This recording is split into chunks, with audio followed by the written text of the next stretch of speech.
Okay, now we are on to part 4, which I'm not going to be rebuilding the solenoid, but I do kind of want to just give a breakdown of it if anybody ever needs to get into it.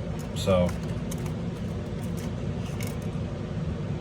I will do a separate video eventually where I'll show all the O-rings in this and the mechanical valve. It's just there's a little bit more to it, some weird O-rings. So alright, so there's your full solenoid assembly. I'll zoom in here. There we go. So you have your front piece, and then these two pieces clamp down on the solenoid.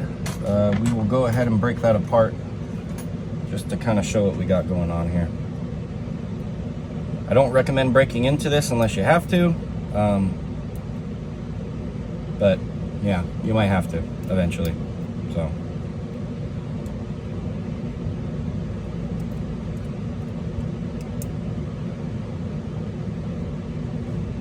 okay, so undo those two screws and your solenoid will come out. Just remember, facing the red piece is a singular hole, and facing the black piece is 2 holes, just so you don't get the orientation wrong.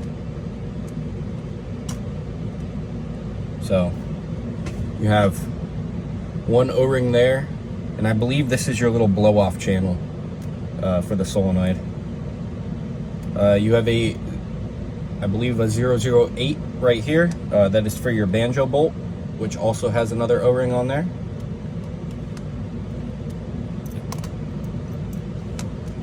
On this side, you have a singular O-ring.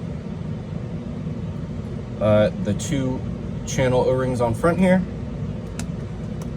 And then up here, you have this big O-ring, which is just for tension.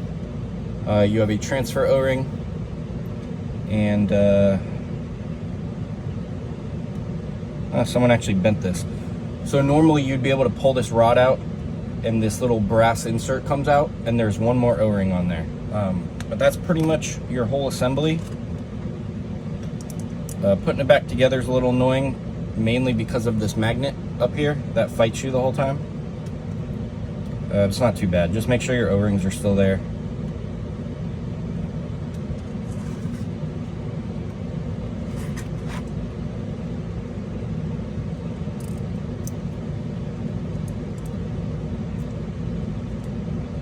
It's easiest if you get one of these bolts started.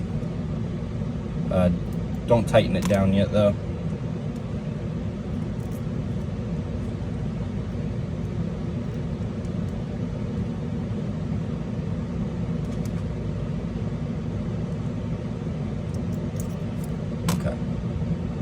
Now we can slide in. Remember, 2 holes to the black side, 1 hole to the red side.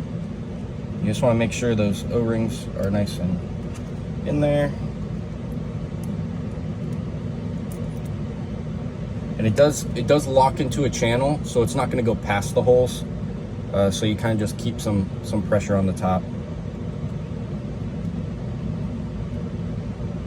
And then you'll get the first one until you feel a little bit of tension, move over to the other one. Got a little bit of tension, and then just go back and forth a little bit.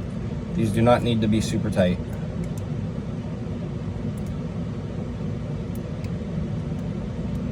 Okay, so that is all there.